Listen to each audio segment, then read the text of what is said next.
صاحب مسلمان ہوئے ہیں اور ابھی انہوں نے نا 2-3 کتابوں کا انگریزی میں ترجمہ کیا ہے اور بھی کچھ کتابوں پہ وہ کام کر رہے ہیں. ہالینڈ کے رہنے والے ڈاکٹر صاحب ہیں. توجہ ہے میری بات پر آپ عزیزوں؟ ڈاکٹر صاحب کہتے ہیں کہ میں نے یہ سنا تھا کہ مسلمان دہشت گرد ہیں, یہ بم بلاسٹ کرتے ہیں. تو میں جہاں لفظ اسلام آتا تھا نا وہاں سے میں تھوڑا بچ جاتا تھا, پیچھے ہٹ جاتا تھا. لیکن میرے مزاج کے اندر یہ بات شامل تھی کہ میرے اندر اللہ نے بڑا انسانیت کا جذبہ رکھا ہوا تھا. تو میں ایک تنظیم قائم کر رہا تھا. میرا خیال تھا کہ ایک ایسی جماعت بناؤں کہ جو پوری دنیا کے اندر اسلام, توجہ ہے میرے عزیزوں کی, کہتے میرا خیال تھا ایسی جماعت قائم کروں کہ جو پوری دنیا میں لوگوں کی خدمت کرے اور بغیر امتیاز کے کرے, اسلام والوں کی بھی اور غیر مسلموں کی بھی. لیکن مجھے بڑا دھچکا رہتا تھا کہ مسلمان سخت گیر قوم ہے.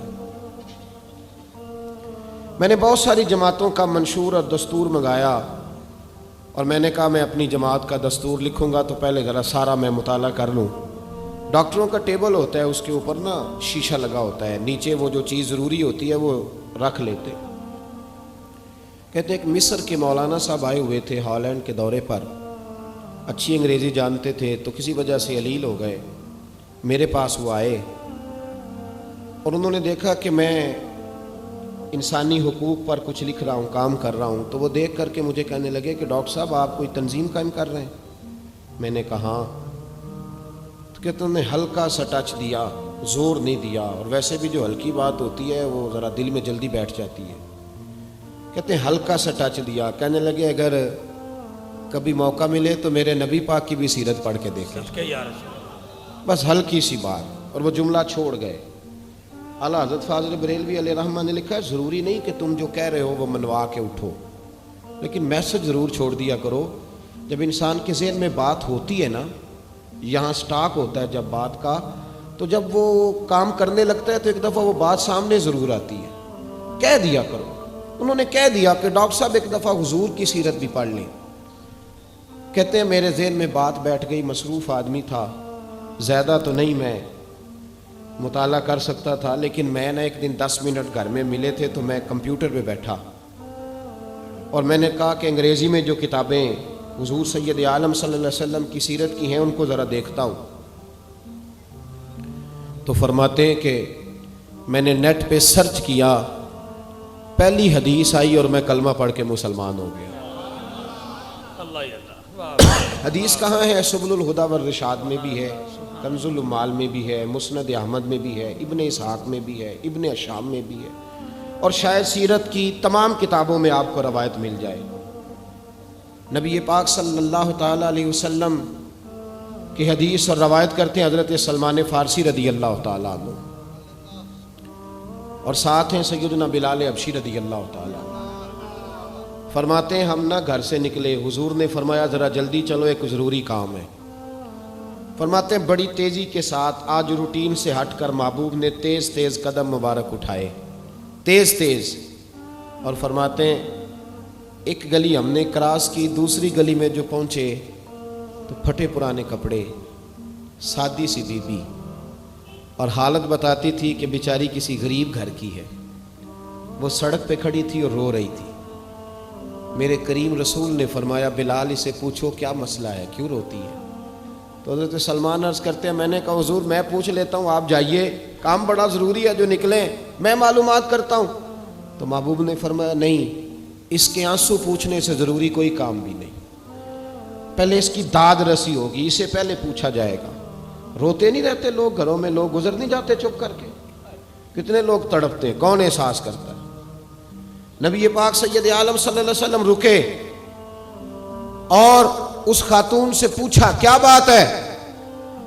اس نے کہا کہ بات کوئی بھی نہیں, میرا ایک ہی موٹا سا مسئلہ ہے. کہا وہ کیا؟ کہنے لگی میں غریب ہوں, اور غریبی بذات خود بہت بڑا گناہ ہوتی ہے, لوگ بڑا جرم سمجھتے ہیں اس کو بذات خود. میں نے شروع میں کہا نا کہ مذہبی سٹیج کی بھی صدارت غریب آدمی نہیں کر سکتا, کیونکہ غریب جو ہوا جد کول دتھی ہونی انہیں نیڑے بہنا ہے نا جی, جد کول نہیں انہیں تو پیچھے جا کے بہنا اینڈ تے کول کہڑا دتھی ہے. اس اسٹیج پہ بھی غریب آدمی کی صدارت نہیں ممکن ہو ہی نہیں سکتا. میرے رسول پاک سید عالم صلی اللہ تعالی علیہ وآلہ وسلم نے فرمایا پہلے اسے پوچھو کیا مسئلہ ہے. وہ کہنے لگی میں غریب ہوں, بوڑھی ہو گئی ہوں, ساری زندگی غلامی میں گزاری ہے, تیل لینے آئی تھی 5 دینار کا, بوتل میں تیل بھروایا ہے, اور اب بوڑھی ہوں نا تو کمر درد کرتی ہے, پیر پیچھے موڑا ہے تو میں گری ہوں, تیل زمین پی گئی ہے, اب زمین تو واپس نہیں کرتی, لیکن واپس جاؤں گی تو ایک یہودی عورت کی ملازمہ ہوں, وہ درے سے مارے گی, کھال ادھیڑ دے گی, میں بڑی پریشان ہوں, اب نہیں مار کھائی جاتی, ہڈیاں بوڑھی ہیں, قربان جاؤں. حضرت بلال کو حضور نے حکم دیا, فرمایا دوڑ کے گھر جا 5 دینار لا. فرماتے ہیں 5 دینار لائے, تیل خرید کے دیا, وہ پھر رونے لگی. فرمایا آپ کیوں روتی ہے؟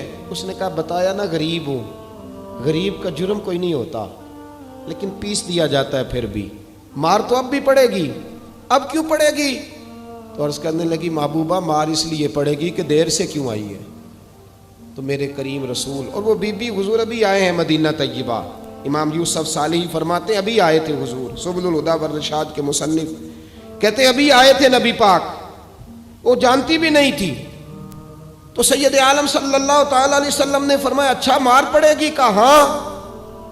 او بھائی کونسلر جو کل آپ کو کہہ رہا تھا نا میں آپ کا خادم ہوں, کونسلر بے گناہ, بلکہ ہمارے ایس ایچ او صاحب اگر چودھری پہ پرچہ آ جائے تو اس کو ٹیلی فون کر کے پوچھتے ہیں صاحب جی تہاڈے خلاف درخواست آئی ہے, کی کرنا ہے. تو غریب آدمی بیچارہ, اس کی غلطی یہ تھی کہ وہ غریب تھا تو اس نے ریڑھی لگا لی چوک میں, اس کو دبوچ کے لے گئے, تینوں پتہ نہیں اتنے نہیں کھلوئی دا. تو اس کے پاس کل انویسٹمنٹ ہی 5000 تھی, سارا لے گئے. پھر وہ کونسلر صاحب کے پاس چلا گیا, سر میرے نال چلے آ جائے ذرا, میں تھانے جانا ہے. انہوں نے کہا گڈی کرائی آ, پیسے ہے نہیں, ایویں تھانے جائیدا ہے. اب وہ گاڑی لایا ہے, پتہ نہیں کہاں سے لایا ہے, تھانے پہنچا ہے. اور یہ ہے ہمارا حال کہ وہ ایس ایچ او بھی بیٹھا ہے کرسی پہ اور کونسلر بھی کرسی پہ بیٹھا ہے, اور وہ غریب پیروں میں بیٹھا ہے اور ہاتھ باندھ کے کہہ رہا میری ریڑھی دے چھڈو, میریاں 4 دھیاں نے تو میں شامی کھانا کھڑنا ہے. کدھر گیا امت کا وہ ذوق؟ ساری زندگی نعتیں سننے والوں بتاؤ تو صحیح, نعت نے تاثیر کیا دی ہے روح کو؟ اگر ابھی بھی گھاڑی غریب کے پاس کھڑی نہیں ہوتی تو پھر کیا اثر ہوا ساری زندگی نعت سننے کا؟ میرے مصطفیٰ کریم سید عالم صلی اللہ تعالی علیہ وسلم نے فرمایا اس خاتون سے یہاں کونسلر ساتھ نہیں جاتا, کہتا ہے کر دیا ٹیلی فون, سویرے 9 بجے پہنچ جانا. پر کائنات کی سب سے معزز شخصیت حضرت سیدنا بلال حبشی رضی اللہ تعالیٰ عنہ فرماتے ہیں میرے نبی پاک نے فرمایا بی بی چل میں تیرے ساتھ چلتا ہوں. گویا اللہ کی ساری رحمتیں اس کے ساتھ ساتھ چلنے لگی. اور آگے آگے نہیں, ساری کتابیں پڑھ لو, وہ پھٹے پرانے کپڑوں والی بی بی آگے آگے اور اللہ کے کریم رسول پیچھے پیچھے. ساری گلیاں اس نے پھرائی, مدینے کی صحرا آ گیا. ایک دروازے پہ دستک دی, سے مالکن آئی. وہ بی بی بعد میں کہتی ہے میں بھی بڑی ڈاڈی تھی, طاقت ہی نہیں تھی میرے سامنے کو کھڑا ہو سکے, لیکن جب میں باہر نکلی تو میں نے نور کے حالے میں لپٹی ہوئی ایک عظیم ہستی کو دیکھا. فرماتے محبوب کے گورے چٹے رنگ کے اوپر کالی زلفیں اور محبوب پاک کی مقدس آنکھیں جب تک بات کرتے رہے نظریں زمین پہ جھکی رہیں. شرم و حیا والے رسول نے بڑے میٹھے, بڑے دھیمے, بڑے خوبصورت لہجے میں کہا. بریلی کے امام فرماتے ہیں نیچی نظروں کی شرم و حیا پہ درود. بڑے دھیمے لہجے میں فرمایا تیری نوکرانی ہے تیری.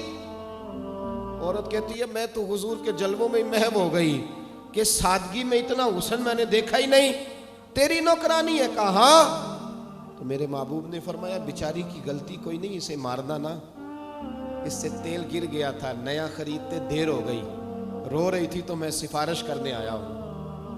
وہ خاتون کہتی ہے کسی کی نہیں مانی تھی, پر محبوب کے جملوں میں تاثیر اتنی تھی ککھ سواد نہیں مشری اندر, اساں کھنڈا بھی چکھ ڈٹھیاں, انہاں ساریاں شیواں نالوں گلاں سجن دیاں مٹھیاں. فرماتے ہیں نبی پاک صلی اللہ تعالی علیہ وآلہ وسلم نے فرمایا کچھ نہ کہنا. کہنے لگی نہیں کہتی, میرا وعدہ رہا, کچھ نہیں کہوں گی. اب میرے حبیب نے پھر نظر اٹھائی اور اس غریبنی کی طرف دیکھا اور فرمایا تو اگر کہے تو میں جاؤں. تو اگر کہے تو میں خود بھیک دیں، خود ہی کہے منگتے کا بھلا ہو، تو اگر کہے تو میں جاؤں۔ اس نے خراج پیش کیا تو چند آنسو گرائے، کہنے لگی محبوبہ جیسے بندہ نوازی۔ حضور نے رخ پھیرا تو حضرت بلال کہتے ہیں میں پیچھے رہ گیا تو وہ دونوں بیویاں دوڑ کے میرے پاس آئیں، کہنے لگی بتا تو صحیح ہے کون، یہ بتا تو صحیح کون تھے؟ تو حضرت بلال کہنے لگی تم نہیں جانتے؟ جناب بلال فرمانے لگے یہی تو ہیں جنہیں اللہ نے سچا رسول بنا کے بھیجا ہے۔ بیبیاں دوڑ کے آئیں، کہنے لگی محبوبہ دروازے تک آئے ہو تو خالی تو نہ لوٹاؤ، مہربانی فرماؤ ہمیں بھی کلمہ پڑھا دو۔ ڈاکٹر ہارون کہتے ہیں وہ بیبیاں وہاں کلمہ پڑھ رہی تھی اور میں حدیث پڑھ کے کلمہ پڑھ رہا تھا۔ بھائی